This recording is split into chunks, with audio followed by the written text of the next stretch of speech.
Hello, नमस्कार सगळ्यांना. अक्षय तृतीयाच्या माझ्याकडून हार्दिक शुभेच्छा. बघा, आता अक्षय तृतीयाचा मी स्वयंपाक बनवते, दाखवते तुम्हाला काय काय बनवते ते बघा. इकडे भात शिजतो आहे, भात टाकला शिजायला. इकडे आमरस झाला, आमरस बनवला आहे. इकडे आमटी बनवली आहे, कटाची आमटी तयार झाली आपली.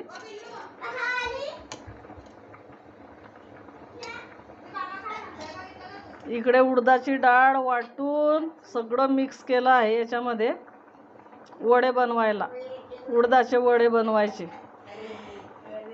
आणि इकडे बेसन पीठ भजे काढायला, आणि इकडे पुरण पण तयार करून ठेवलं आहे. आणि हे पापड तळायचे, एवढे पापड तळायचे. आता सगळं स्वयंपाक तयार झाला ना, मग तुम्हाला मी जेवणाचं ताट पाठवीन ना, तुम्ही नक्की जेवण करा.